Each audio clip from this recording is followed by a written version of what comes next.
Hello students, I am a lecturer. So in this video we have studied the unit number 11 of supply chain management, that is customer service strategies and practices. So in one by one slide we have discussed about it. So let's start. First आता है इसमें meaning of customer service कि customer service का क्या मतलब होता है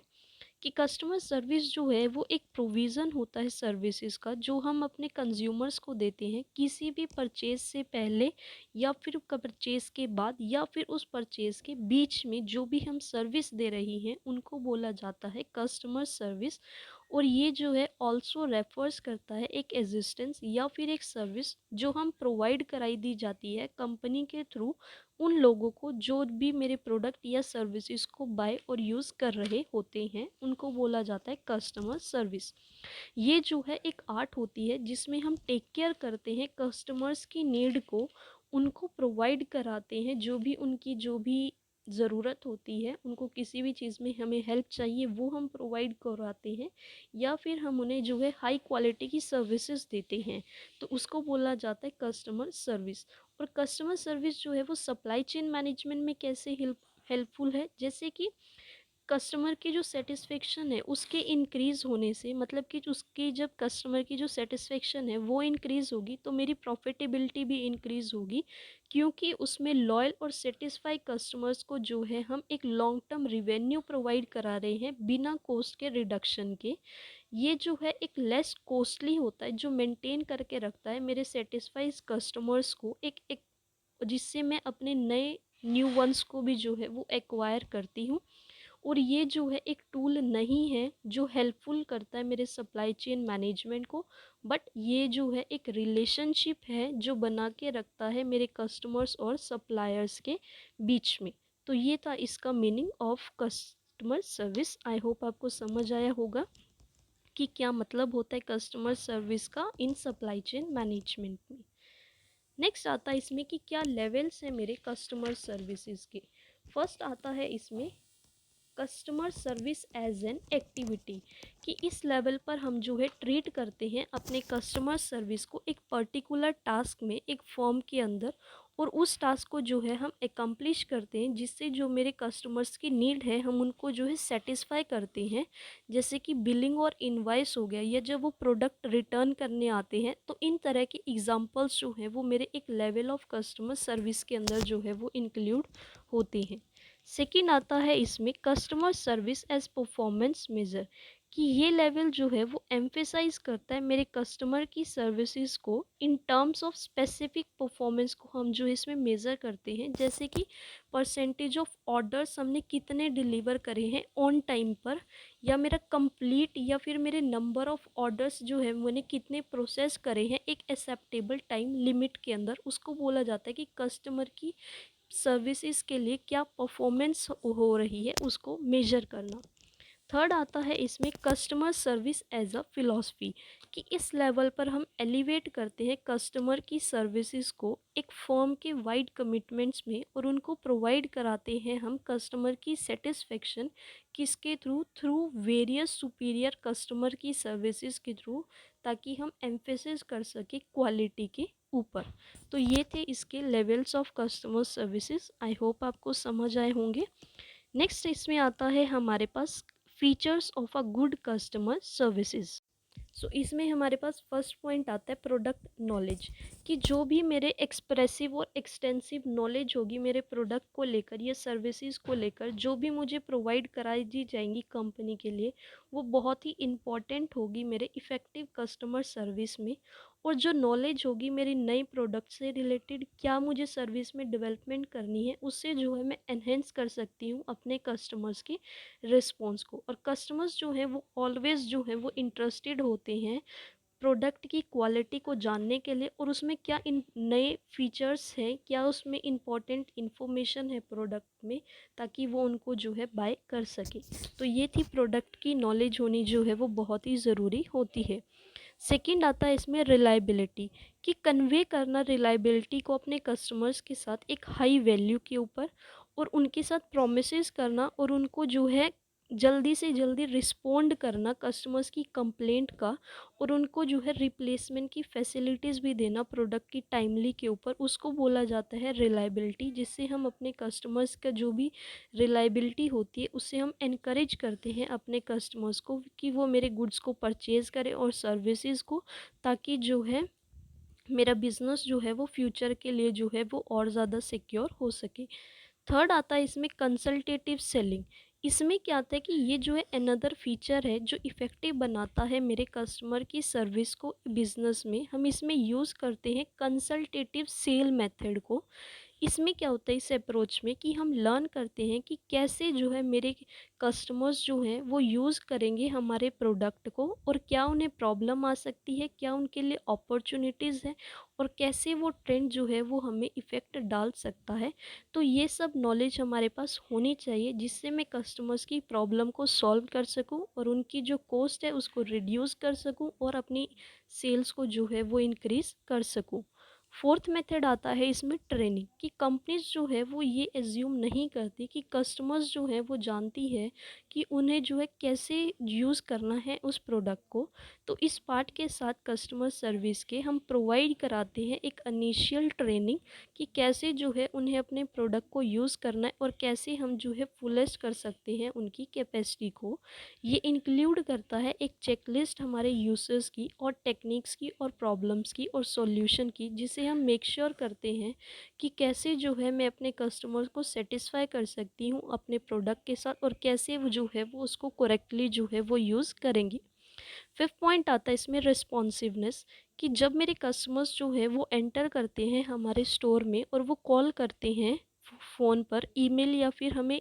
web chats पर इनिशिएट करते हैं, तो how long does it take, कि वो कितना टाइम ले रहे हैं उस चीज़ की एक्नॉलेज को प्रेजेंस करने में। इसमें जो है हम रिस्पॉन्स देखते हैं कि कैसे जो है मेरे कस्टमर्स जो हैं वो वेट करते हैं लंबे टाइम तक उन सर्विसेज का, और कैसे हम उनके इश्यूज़ को एराइज करते हैं और कितने लंबे टाइम तक हम उनकी सिचुएशन को जो है वो एड्रेस करके रखते हैं। ये था रिस्पॉन्सिवनेस। सिक्स आता है इसमें कर्टसी। कर्टसी क्या होता है, ये जो है बहुत ही ईजीएस्ट फीचर है एग्जिस्ट करने का। इसमें क्या होता है, इफ़ देयर इज़, अगर इसमें कोई भी एक थिंग होती है जो मेरे कंट्रोल में नहीं होती, तो उसमें मेरी एबिलिटी होती है कि मैं उसको कितनी काइंडली और कितनी जो है पोलाइटली उसको सॉल्व कर रही हूँ, जिससे मेरे सारे के सारे कस्टमर्स जो है वो डिसीव, कि वो जो है डिज़र्व करते हैं कि हमारे अंदर एक कॉमन जो है वो कर्टेसी होनी चाहिए। सेवेंथ पॉइंट आता है कंसिस्टेंसी। इसमें क्या है, if in the binding factors में हम जो है होल्ड करके रखते हैं अपने कस्टमर्स को, और हम इनको जो है कितने लंबे टाइम तक जो है क्रिएट करके रखते हैं,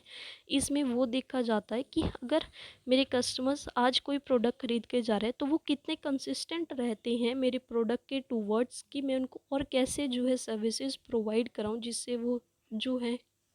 मेरे प्रोडक्ट को लेकर जो है वो कंसिस्टेंस रहे। एट्थ आता है इसमें कस्टमर की फीडबैक, कि कस्टमर की फीडबैक में क्या इंक्लूड होता है, मेरा कस्टमर की सेटिस्फेक्शन होना बहुत ही ज़रूरी है। जिसमें हम क्या यूज़ करते हैं कि क्या एड्रेस है उनके कंसर्न का, और कैसे जो है मैं आइडेंटिफाई कर सकती हूँ एक वे को जिससे मैं इम्प्रूव कर सकती हूँ अपनी सर्विस की डिलीवरी को, और मैं अपनी सर्विस की इफ़ेक्टिवनेस को कैसे इम्प्रूव कर सकती हूँ फॉर अपने फ्यूचर के कस्टमर्स के लिए। सिक्स आता है use M platform. CRM platform कैसे हम यूज़ करेंगे, इसमें है कि काफ़ी सारी कंपनीज जो हैं वो स्ट्रगल कर रही होती हैं एस्टेब्लिश करने के लिए एक इफ़ेक्टिव कोऑर्डिनेशन को एमंग डिफरेंट टीम्स के बीच में। तो इसमें हम लेड करते हैं कस्टमर्स की डिससेटिस्फेक्शन को। तो इसको ओवरकम करने के लिए जो बिजनेसेस हैं वो स्ट्रीमलाइन करती हैं अपने वर्क के प्रोसेसेस को, किसके थ्रू यूज़ करके, सीआरएम के प्लेटफॉर्म को, जिससे ये इम्प्रूव कर सकता है मेरे कस्टमर्स के इंटरेक्शन को इम्प्रूव करता है, उनकी एंगेजमेंट को इम्प्रूव करता है, और ये हेल्प करते हैं बिल्ड करने के लिए कस्टमर्स के साथ मेरा लाइफ लॉन्ग रिलेशनशिप। फिर इसमें 10th पॉइंट आता है create a customer service vision, कि अनदर इम्पॉर्टेंट स्टेप है कि हम इसमें क्रिएट करते हैं कंज्यूमर की सर्विस की स्ट्रेटेजीज़ को, जिसमें हम कम्युनिकेट करते हैं कस्टमर सर्विस के विज़न को एम्प्लॉयज़ के, और एम्प्लॉयज़ की हमें ज़रूरत होती है, उन्हें एम्प्लॉयज़ को नीड होती है कि उनको अंडरस्टैंड करें कि उनका विज़न क्या है, ऑर्गेनाइजेशन का गोल क्या है कस्टमर सर्विस को लेके। फिर इसमें लास्ट पॉइंट आता है reward and recognize good service. इसमें क्या होता है कि हमारे पास जो है एक वेल थॉट होना चाहिए हमारे सिस्टम को एक्नॉलेज करने के लिए और हमारे एम्प्लॉयज़ को अवॉर्ड करने के लिए, जब वो जो है अच्छी कस्टमर सर्विसेज जो है वो प्रोवाइड करा रहे हैं, उन्हें टाइमली जो है हम कुछ रिवॉर्ड और उन्हें जो है एक वेल थॉट के साथ जो है एक्नॉलेज करें। एम्प्लॉयज़ को ज़रूरत होती है एक पॉजिटिव रीएनफोर्समेंट की, और हम उन्हें जो है टाइमली जो है डेमोन्स्ट्रेट कर सके कुछ ना कुछ अवॉर्ड दे के, जिससे उनका जो बिहेवियर है टुवर्ड्स कस्टमर की वो थोड़ा स्ट्रॉन्ग हो जाएगा और अच्छा हो जाएगा, और उनका जो मोटिवेशन लेवल है वो भी जो है और अच्छा हो जाएगा। तो ये थे features of a good customer services के 11 फीचर्स है। आई होप आपको समझ आया होगा कि क्या फीचर्स होते हैं। सो इसमें मेरा नेक्स्ट आता है कस्टमर सर्विस की प्रैक्टिसेस, की कस्टमर सर्विसेज की क्या क्या प्रैक्टिसेस होती हैं। इसमें मेरा जो फर्स्ट पॉइंट आता है वो है improve relationship with logistic providers, कि ग्रोइंग चैनल बिजनेस के साथ आजकल जो टर्म्स है कस्टमर रिलेशनशिप, उनको हमें कैसे टैकल करना है और उनके साथ कैसे जो है एक स्ट्रॉन्ग रिलेशन बनाना है विद अपने सप्लायर्स के साथ। तो जो मोर कोलैबोरेट करके और जो स्ट्रेटेजिक अप्रोच होती है उसकी ज़रूरत होती है हमें बिज़नेस को टर्न करने के लिए टू थर्ड पार्टी लॉजिस्टिक में। तो जो रिज़ल्ट है वो बहुत ही जो है इफ़ेक्टिव होता है इसके अंदर मेरे पार्टनरशिप में, और वो एनहेंस करता है मेरे कस्टमर की सर्विसेज को फ्रॉम शिपिंग से लेके उन कस्टमर्स तक। तो जो वर्किंग है क्लोजली वो प्रोवाइड करता है एक फैसिलिटेड सर्विस इम्प्रूवमेंट, ताकि वो हमें हेल्प कर सके ये डिटरमाइन करने में के लिए कि हमारे शिपर्स की क्या रिक्वायरमेंट है और क्या इश्यूज आ रहे हैं जो कि बहुत इंपॉर्टेंट होते हैं मेरे कस्टमर्स के लिए। सेकंड पॉइंट आता है इसमें keep customer feedback top of the mind, कि जो भी मेरी कस्टमर्स के से रिलेटेड फीडबैक मुझे मिलती है मुझे उसको जो है अपने माइंड में सबसे ऊपर रखना है, ताकि मैं उनका सॉल्यूशन निकाल के उनको जो है अपने आने वाले फ्यूचर में जो है इम्प्रूव कर सकूं, जिससे मेरे कस्टमर्स जो हैं वो लॉन्ग टाइम तक बने रहें और उन्हें कोई सी भी प्रॉब्लम का जो है फेस करना ना पड़े। थर्ड पॉइंट आता है इसमें इफ़ेक्टिव इन्वेंट्री मैनेजमेंट सिस्टम, की जो बॉटम लाइन होती है सरवाइव करने की आजकल के बिजनेस इन्वायरमेंट में, वो हमें प्रोवाइड कराती है एक एक्सीलेंट परफॉर्मेंस, और उससे जो है मैं अपने कस्टमर की एक्सपेक्टेशंस को भी मीट कर सकती हूँ, और मैं उन्हें प्रोवाइड कराती हूँ एक वैल्यूएबल और एक अफोर्डेबल सर्विस, जिससे जो है मेरी कस्टमर की सेटिस्फेक्शन और जो सक्सेस है वो इंक्रीज़ होती है। फिर इसमें सेकंड लास्ट पॉइंट आता है सर्विस क्वालिटी, कि जो सर्विस क्वालिटी होती है किसके बीच में, डिफरेंस बिटवीन द कस्टमर्स की एक्चुअल एक्सपीरियंस के बीच में सर्विसेज की और उनकी क्या एक्सपेक्टेशंस होती हैं, उसको बोला जाता है सर्विस क्वालिटी। कि जो डायमेंशन है मेरा सर्विस क्वालिटी का वो देखा जाता है कि वो इम्पॉर्टेंट होता है मेरे कस्टमर्स के लिए, जिसमें क्या इंक्लूड होते हैं मेरे बोथ टेंजिबल और इंटेंजिबल एस्पेक्ट्स। जो टेंजिबल कंपोनेंट्स होते हैं उसमें इंक्लूड होता है मेरा process component of the service, जैसे कि मेरी एबिलिटी क्या है परफॉर्म करने की, कि मैंने जो सर्विस प्रॉमिस कर रखी है क्या मैं दे भी पा रही हूँ अपने कस्टमर्स को या नहीं, कि विलिंगनेस की मेरी खुद की इच्छा होनी चाहिए कि मैं हेल्प करूँ कस्टमर्स को और उन्हें एक प्रोवाइड करा सकूँ उन सर्विसेज का, और मैं उन्हें बहुत ही अच्छी तरह से जो है उनके साथ बिहेव करूँ, पूरी नॉलेज जो है उनको दूँ अबाउट द प्रोडक्ट। तो जो कस्टमर की एक्सपेक्टेशंस होती हैं और जो उनकी परसेप्शंस होती हैं सर्विस के प्रोसेस को लेकर, उनको जो है मेजर किया जाता है। लास्ट पॉइंट आता है इसमें इफ़ेक्टिव ट्रैकिंग सिस्टम, कि इफ़ेक्टिव ट्रैकिंग सिस्टम जो है वो एक इम्पॉर्टेंट एक्सपेक्ट होता है मेरी सक्सेसफुल परफॉर्मेंस के लिए। इसमें क्या होता है हम एक वो मेथड एक वो सिस्टम का यूज़ करते हैं जिससे मैं अपनी रिसोर्सेज को जो है वो ट्रैक कर पाती हूँ, किसके throughout, through their movement और स्टोरेज के थ्रू।